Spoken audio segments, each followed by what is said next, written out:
నమస్తే, welcome to 99 TV. Israel కారణంగా భారత్కి సమస్యలు ఉత్పన్నమవుతాయా? బిగ్ క్వశ్చన్ అండి. ఇవాళ ఇంటర్నేషనల్ ప్లాట్ఫామ్ మీద pro Israel, anti Israel groups ఎక్కడికక్కడ విడిపోయినాయి. అండ్ ఇటువైపు కన్సాలిడేట్ అవుతున్నాయి కొన్ని పవర్స్, ఇటువైపు కన్సాలిడేట్ అవుతున్నాయి. బట్ మనం ఎక్కడున్నాం? భారతదేశం ఎట్టుంది? ఇజ్రాయెల్కి అనుకూలంగా ఉందా? ఇజ్రాయెల్కి వ్యతిరేకంగా ఉందా? తటస్థంగా ఉందా? కానీ ఇప్పటివరకు అయితే ఇజ్రాయెల్ పట్ల ఉదారవాదంతో భారత్ వ్యవహరిస్తుందనే మాట అంతర్జాతీయ ప్లాట్ఫామ్స్ మీద, ఇంటర్నేషనల్ ప్లాట్ఫామ్స్ మీద బలంగా వినిపిస్తుంది. అది పాకిస్తాన్ అడ్వాంటేజ్గా తీసుకుంటుంది.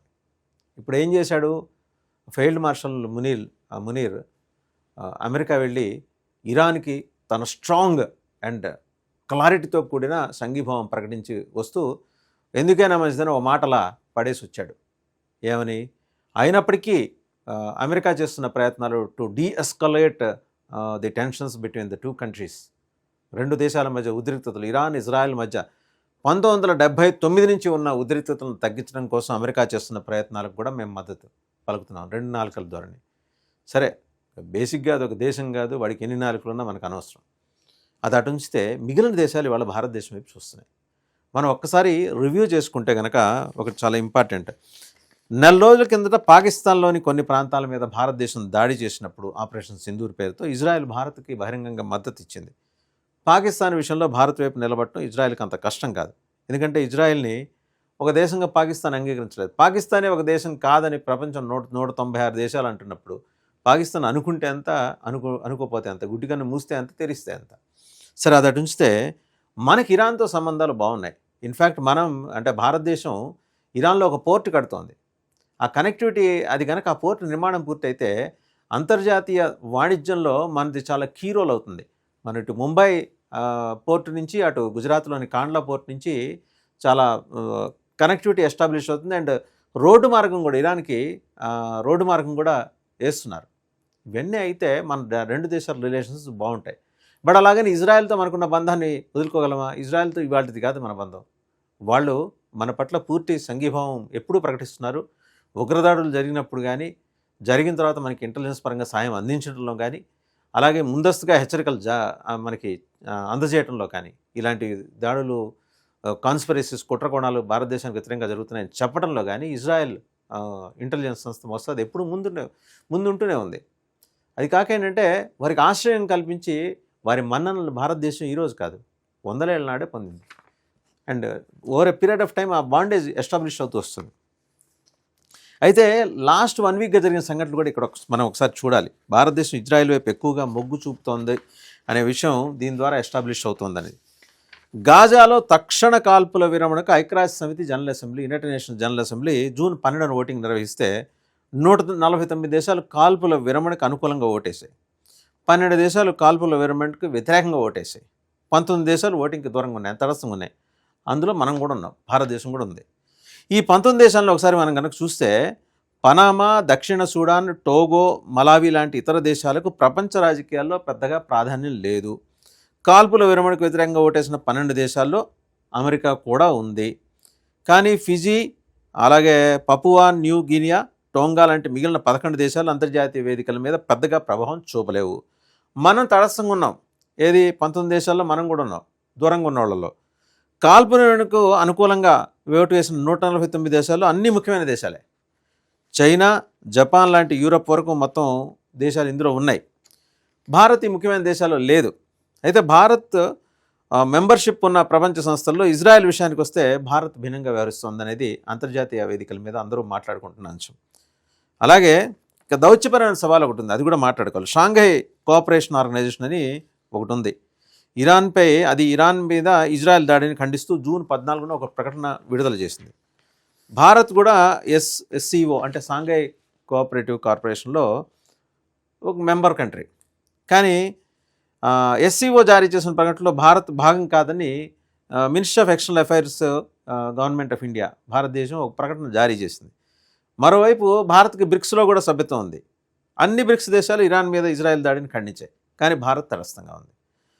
అలాగే యుఎన్జిఏలో కూడా దాదాపు అన్ని బ్రిక్స్ సభ్య దేశాలు గాజాలో తక్షణ కాల్పుల విరమణకు అనుకూలంగా ఓటేసాయి. కానీ అదే యుఎన్జిఏ అంటే యుఎన్ జనరల్ అసెంబ్లీలో ఆ ఓటింగ్కి దూరంగా ఉన్న బ్రిక్స్ సభ్య దేశాలు రెండే, భారత్ అండ్ ఇథియోపియా. ఇక క్వాడ్ని చైనా వ్యతిరేక సమూహంగా చూస్తాం. క్వాడ్ దేశాలు, అందులో జపాను, భారత్, ఆస్ట్రేలియా, అమెరికా ఉన్నాయి. ఇందులో కూడా Japan, Australia United Nations general అసెంబ్లీలో కాల్పుల విరమణకు మద్దతుగా ఓటేశాయి. ఇలాంటి పరిస్థితుల్లో భారత్ వైఖరిపై అనేక సందేహాలు వ్యక్తమవుతున్నాయి. క్వాడ్లో ఉన్నాం అండ్ అలాగే బ్రిక్స్లో ఉన్నాం. ఎక్కడున్నా కూడా ఏంటంటే మనం ఈ ఒక్క విషయంలో తటస్థంగా ఉండటం అనేది, ప్లస్ మేము తటస్థంగా ఉన్నామని క్లారిటీ ఇవ్వటం అనేది కూడా ఎస్సీఓ షాంఘై కోఆపరేటివ్ ఆర్గనైజేషన్లో కూడా మనం ప్రకటన ఇచ్చాం ఏకంగా, మినిస్టర్ ఆఫ్ ఎక్స్టర్నల్ అఫైర్స్. ఇక యునైటెడ్ నేషన్స్ జనరల్ అసెంబ్లీలో షాంఘై కోఆపరేషన్ ఆర్గనైజేషన్ కలవలేదు. ఇరాన్ మీద ఇజ్రాయెల్ దాడిని విమర్శిస్తున్న ఎస్సీఓ ప్రకటనకు భారత్ ఇప్పుడు దూరం జరిగింది.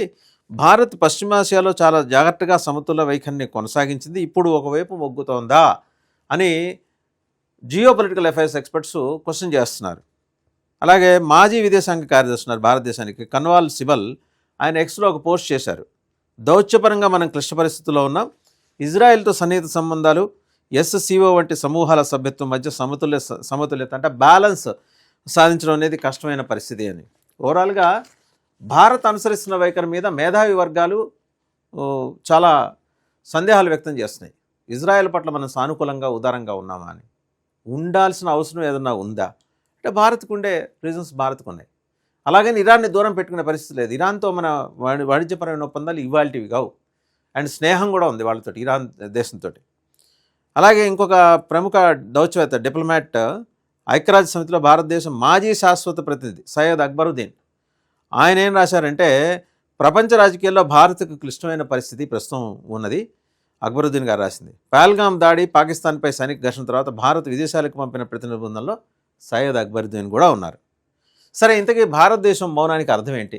మోడీ గారి మౌనానికి. మోడీ గారు అంటే భారతదేశం ప్రధానమంత్రి కాబట్టి. ఓటింగ్కి దూరంగా ఉండటం, కొన్నిసార్లు మౌనంగా ఉన్నట్టు కనిపిస్తుంది. కానీ సంక్షోభ సమయాల్లో మౌనం అనేక అర్థాలు తీసుకోవచ్చు, దారులు కూడా తీసుకోవచ్చు. మోడీ లీడర్షిప్లో దౌత్యపరంగా భారత్పై విశ్వాసం పెరిగింది. అది మన వైపు ప్రపంచం దృష్టిని కూడా ఆకర్షించింది. ఆకర్షణ పెరిగినప్పుడు ప్రజల పర్యవేక్షణ కూడా, మానిటరింగ్ కూడా పెరుగుతుంది. ఇప్పుడు కేవలం భారత్ ఏం చేస్తుందని అడిగే ప్రపంచం కాదు ఇది. ఇది అక్బరుద్దీన్ మాట. ఎస్, ఆయన అన్నమాట కరెక్టే, సయ్యద్ అక్బరుద్దీన్ గారు. And he is the permanent member of United nations, మాజీ శాశ్వత ప్రతినిధి, మాజీ పర్మనెంట్ మెంబర్. ఆయన రాసుకుంటూ వచ్చారు. ఇప్పుడు భారత్ ఏం చెబుతుంది, ఏం చెప్పదని కూడా గమనిస్తుంటారు. దీనికి భారత్ ఒక పరిష్కారం కనుక్కోవాలి. ఎందుకంటే మన హోదా పెరిగినప్పుడు చర్యని, మౌనాన్ని, రెండింటినీ ప్రపంచం గమనిస్తుంది, అంచనా వేస్తుంది. ఎస్, సమయం వచ్చినప్పుడు భారత్ చెప్తుంది. అక్బరుద్దీన్ గారి ఉద్దేశం కూడా అదే, సయ్యద్ అక్బరుద్దీన్ గారి ఉద్దేశం కూడా. అలాగే think tank Brookings institution వాళ్ళేమంటున్నారంటే, Bharat సంప్రదాయకంగా పశ్చిమాసియాలో ఇజ్రాయెల్, గల్ఫ్, అరబ్ దేశాలు, ఇరాన్ మధ్య సమతుల్య వైఖరిని కొనసాగిస్తుంది. వీళ్ళకి కొంత అండర్స్టాండింగ్ ఉంది. అయితే ఇది అందరితోనూ సమానంగా అని కాదు. ఇజ్రాయెల్ ప్రధాని బెంజమిన్ నెతన్యాహుతో చర్చల తర్వాత ప్రధాని మోదీ చెప్పిన దాన్ని బట్టి చూస్తే ఇజ్రాయెల్కు స్పష్టమైన మద్దతు ఇవ్వలేదు. అలానే ఇజ్రాయెల్ దాడిని ఖండించడం లేదు. ఎస్, దౌత్యపరంగా కొన్ని సందర్భాల్లో నిర్ణయం తీసుకోవడంలో జాప్యం ఉండొచ్చు, డిలే ఉండొచ్చు. అలాగే నిర్ణయం తీసుకోవటానికి స్పష్టమైన ఆధారాలు లేకపోతే మరింత సమాచారం కోసం వేచి ఉండవచ్చు. బహుశా భారత్ వైఖరి అదే అయి ఉండొచ్చు. ఇలా ఎందుకు మనం ఆలోచించలేకపోతున్నాం? ఇప్పుడు ఇరాన్ ఏకపక్షంగా న్యూక్లియర్ వార్ దిశగా వేస్తున్న అడుగులు, వాళ్ళు అణ్వాయుధాల తయారీ దిశగా వాళ్ళు వేస్తున్న అడుగుల్ని భారత్ సమర్థించలేదు. అండ్ అలాగే ఇరాన్ చేష్టల వెనుక ఉన్న టెర్రరిస్ట్ గ్రూపులను కూడా భారతదేశం సహించదు. ఇప్పుడు కేవలం హమాస్ ఇజ్రాయెల్లో సృష్టించిన విధ్వంసం తర్వాతే ఇజ్రాయెల్ గట్టిగా రెస్పాండ్ అవటం మొదలైంది. హోస్టేజెస్ని ఇంకా కొందరిని వదిలిపెట్టిన పరిస్థితి లేదు. ఎంతమందిని చంపారో తెలియదు. సో హమాస్ ఈ తెగబడిన తర్వాత గాజా స్ట్రిప్ మీద ఇజ్రాయెల్ ఆధిపత్యం కోసం పోరాడుతుంది. ఎందుకంటే అది చాలా చిన్న దేశం. ఆ చిన్న దేశంలో గాజా స్ట్రిప్ మీద గనక ఈ ఇస్లామిక్ టెర్రరిస్ట్ గ్రూపుల ఆధిపత్యం కొనసాగిస్తే రేపొద్దున ఇజ్రాయెల్ ప్రపంచ పటంలో ఉండదు, మొత్తం లేపేస్తారు. సో ఇజ్రాయెల్ ఒక నాగరికత, ఒక సంస్కృతి, ఒక జాతి, ప్రపంచంలో హిట్లర్ దాడుల కారణంగా ఆల్మోస్ట్ నిర్జింపబడిన జాతి అయిన యూదులు ఇవాళ కాస్త కోలుకొని ఒక దేశం ఏర్పాటు చేసుకుని వాళ్ళ మానాన వాళ్ళు బతుకుతుంటే ఉగ్రదాడులు జరిపే సంస్థలకి కొన్ని దేశాలు, ఇస్లామిక్ దేశాల్లో అన్నీ కాదు, 57 ఇస్లామిక్ నేషన్స్లో కనీసం 40 ఇస్లామిక్ నేషన్స్ ఉగ్రవాదులకు మద్దతు పలకటం, ఇలాంటి అంశాలన్నీ కూడా వాళ్ళ అంతర్జాతీయ వేదిక మీద చర్చకు వస్తున్నాయి. ఈ క్రమంలో పూర్తిగా ఇరాన్ స్టాండ్ భారత్ తీసుకోలేదు. అలాగని ఇజ్రాయెల్ ఏకపక్షంగా వివరించిన ఇజ్రాయెల్ను కూడా భారత్ క్షమించేస్తుంది, ప్రశ్నించదనే మాట మాత్రం సత్యదూనం చేస్తుంది.